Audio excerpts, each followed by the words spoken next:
चिड़िया, मुझे तो खेलते खेलते टाइम का पता ही नहीं चला। मेरी सौतेली माँ घर पर परेशान हो रही होगी।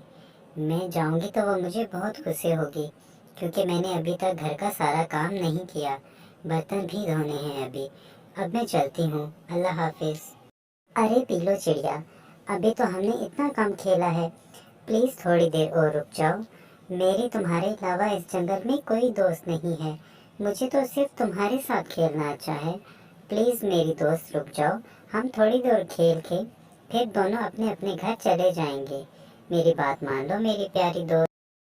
अरे नहीं नहीं पिंकी चिड़िया, अगर मैं घर जल्दी ना गई तो मेरी सौतेली माँ बहुत डांटेगी मुझे।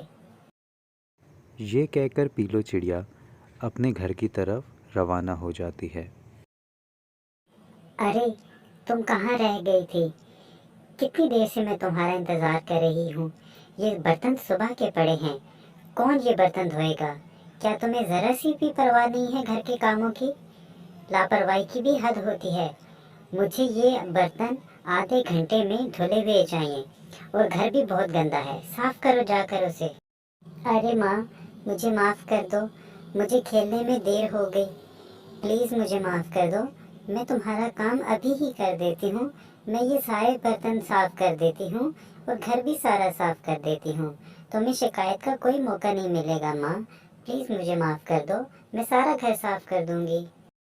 पास ही बैठा कौवा चिड़िया और उसकी बेटी की बातें सुन लेता है।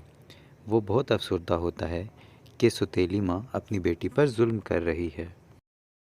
अरे चिड़िया बहन, तुम अपनी सौतेली बेटी के साथ इतना बुरा सलूक क्यों करती हो? तुमने हर वक्त उसको काम के साथ लगाया होता है। आज भी तुमने उसे बहुत डांटा है। वो बच्ची है, कोई बड़ी तो नहीं। तुम्हें उसे के साथ ऐसा सलूक नहीं करना चाहिए। मुझे आज तुम्हारा ये सलूक देखकर बहुत बुरा लगा। मैंने सोचा कि मैं तुमसे जाकर बात करूंगा कि तुम उसके साथ अच्छा सलूक किया करो। अरे ओ कालू कवे, जाओ तुम अपना काम करो। बड़े आए मुझे सिखाने। मुझे मत बताओ कि मुझे क्या करना है और क्या नहीं करना। और अगर तुम्हें उससे बहुत ज्यादा हमदर्दी हो रही है तो जाकर उसके साथ काम कर लो, उसका हाथ बटा दो। लेकिन मेरे पास उसकी हमायत के लिए आइंदा कभी मत आना। मैं जो चाहे करूं, मेरी मर्जी, मुझे कोई नहीं रोक सकता। उसके बाद कौवा उस छोटी चिड़िया की जाकर मदद करता है। वो दोनों मिलकर बर्तन धोते हैं और जल्द ही सारा घर भी साफ कर देते हैं। तो बच्चों, इस कहानी से हमने सीखा कि हमें दूसरों के साथ अच्छाई से पेश आना चाहिए। हमेशा दूसरों के साथ, ख़ुसूसन बच्चों के साथ अच्छा सलूक करना चाहिए।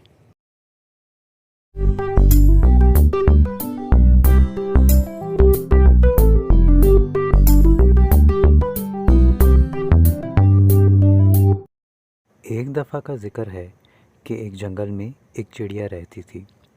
चिड़िया का घोंसला बहुत ही कच्चा था और चिड़िया ने 2 अंडे भी दिए थे। लेकिन अचानक बारिशों का मौसम शुरू हो जाता है और तेज़ तूफ़ानी बारिश शुरू हो जाती है। चिड़िया अपने घोंसले के कच्चे होने की वजह से बहुत परेशान होती है। अरे, ये तेज तूफानी बारिश तो शुरू हो चुकी है और मेरा घर तो बहुत कच्चा है। मैंने 2 अंडे दिए हैं, और अगर ये बारिशों की वजह से खराब हो गए तो मैं बे औलाद रह जाऊंगी। मुझे कुछ करना होगा। अरे कवि बहन, प्लीज दरवाजा खोलो। मेरा घर बारिश की वजह से पानी में डूब गया है। प्लीज दरवाजा खोलो। मैं कुछ दिन तुम्हारे घर रहूंगी, फिर वापस अपने घर चली जाऊंगी और अपना नया घर बना लूंगी।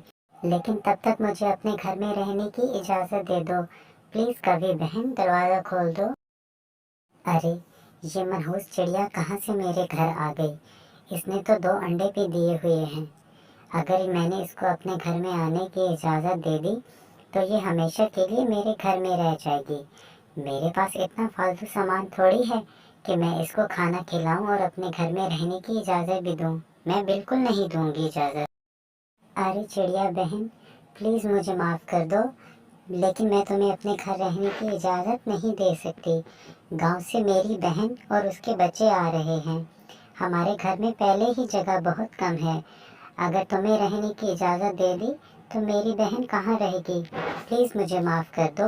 तुम कहीं और जाके अपना ठिकाना ढूंढ लो, मेरे घर में जगह नहीं। चिड़िया जंगल में सब परिंदों के पास जाती है, लेकिन कोई भी चिड़िया को अपने घर रखने के लिए तैयार नहीं होता। चिड़िया बहुत ही ज़्यादा अफसरदा होती है और जंगल में एक दरख्त के नीचे आकर बैठ जाती है। पास ही एक कबूतर मियाँ का घोंसला होता है। कबूतर मियाँ बारिश से लुत्फ़अंदोज़ होने के लिए अपने घर से बाहर बैठा होता है कि अचानक उसकी नज़र चिड़िया पर पड़ती है। वो चिड़िया के पास आता है और चिड़िया से सवाल करता है कि वो यहाँ पर क्यों बैठी है। तो चिड़िया उसे सारी कहानी बताती है कि जंगल के परिंदों ने उसके साथ क्या किया है। लो चिड़िया, तुम मेरे घर आ गई हो। अब तुम्हें परेशान होने की कोई ज़रूरत नहीं। तुम जब तक चाहे मेरे घर रह सकती हो, और जब बारिशें ख़त्म हो जाएंगी तो मैं तुम्हारा नया घर बनाने में तुम्हारी मदद करूँगा। तुम बिल्कुल परेशान मत हो चिड़िया। तो बच्चों, इस कहानी से हमने सीखा कि हमें हमेशा मुसीबत में घिरे लोगों की मदद करनी चाहिए।